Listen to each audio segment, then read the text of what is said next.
Tired of saying the same things and using the same words, phrases over and over again? Continue watching this video and learn new phrases with me.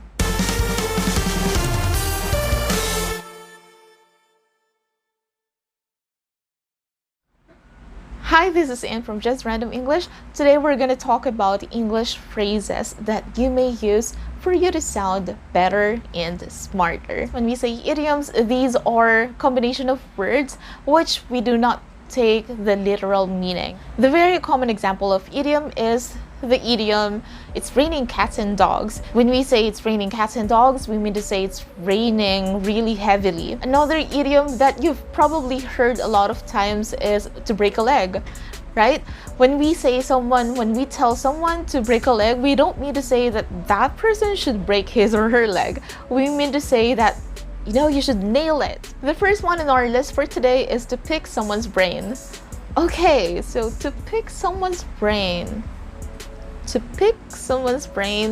No, I've explained that already, that we don't interpret idioms like that. But the meaning of this idiom has a bit of relationship to its literal meaning, because to pick someone's brain means to ask someone or to ask somebody for us to get information. It's like asking the help of someone or using someone's brain, just like the idiom itself. So don't be shocked when someone asks you, hey, do you have time?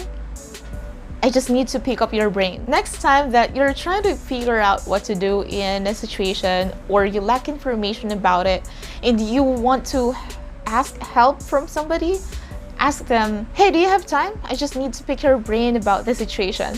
Second is to keep things bottled up. So imagine a bottle and imagine that it has a cap on it. If a bottle has a cap on it, that means whatever is inside that bottle, it won't get leaked, right?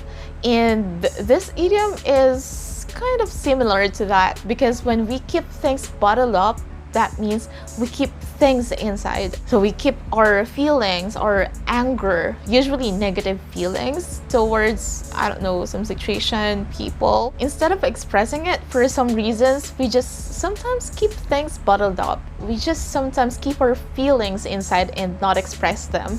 Example sentence, she kept her feelings bottled up about the situation. Third, to take a mental note. When you take a mental note, you are like taking note, but just on your mind that you will do something later, or that you have to accomplish something later. You tell that only to yourself and you don't take that down. For example, I'm walking on a street and I saw somebody carrying a plastic from a grocery store. So I might take a mental note that, okay, so later, before I go home, I have to drop by a grocery store and buy my things. Example sentence, she took a mental note that later she has to buy things in the store. Number 4 is to die for.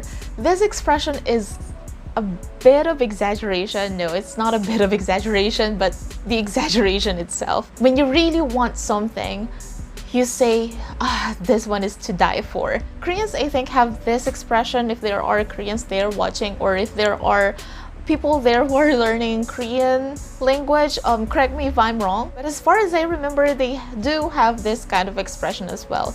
Like they really want something that they feel like dying for it. It could be almost anything. For example, you're eating a dessert and it's your first time trying that. So you might say, this dessert is to die for. This dessert is to die for. When you look out the window of your hotel room in one of your vacations, oh, it's summer already, so you might be going to a hotel, checking in there. You might say, this view is to die for. I really love it. I really want it.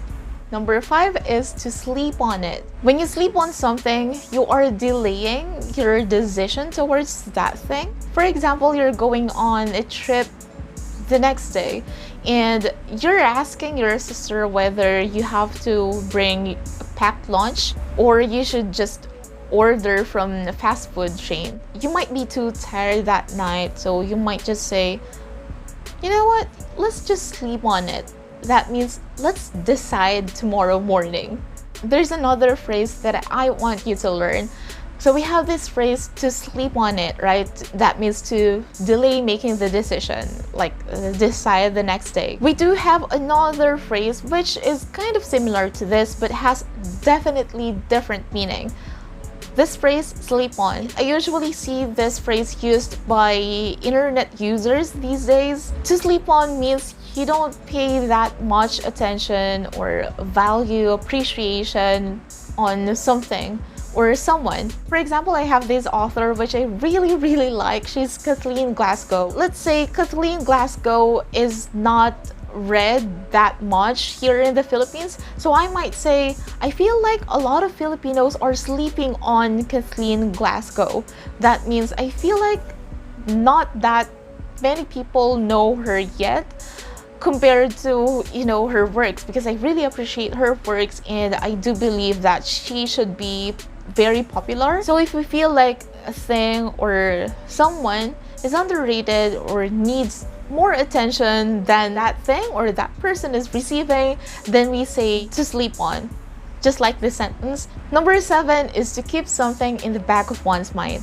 So when you keep something in your mind, that means you have that thought in your head or in your mind, but you don't pay that much attention to that.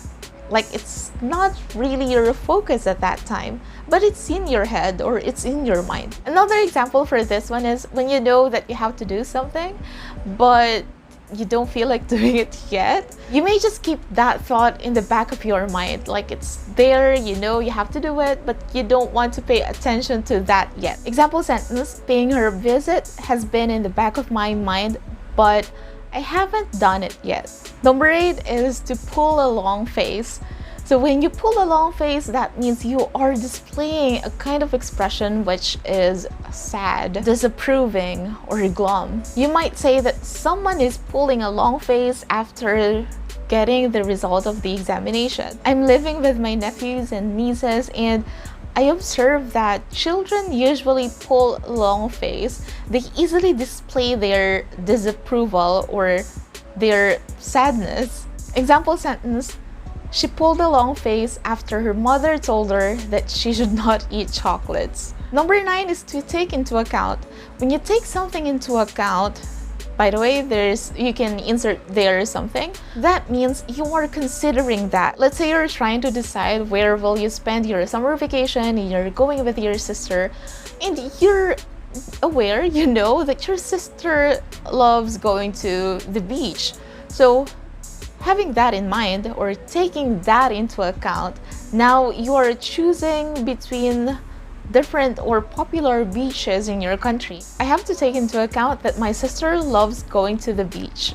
Number 10, the last one, is to sell like hotcakes. When you say that something is selling like hotcakes, even though they're not food or they're not really pancakes, a lot of people are buying them, just like hotcakes, right? In this sense, you may compare any food or anything that people can buy to hotcakes. That bookstore is on sale today. Their books are selling like hotcakes. And that's it. Those are 10 idioms, 10 English phrases that you may inculcate, you may use in your conversations in English. I hope that through learning these phrases, these idioms, you'll be able to sound better in English. Give this video a thumbs up. Write there in the comments the topics that you want me to discuss in the future. Share this with other learners. Stay safe, stay healthy, and, well, as always, dream and make your dream happen. I'll see you next time. Bye!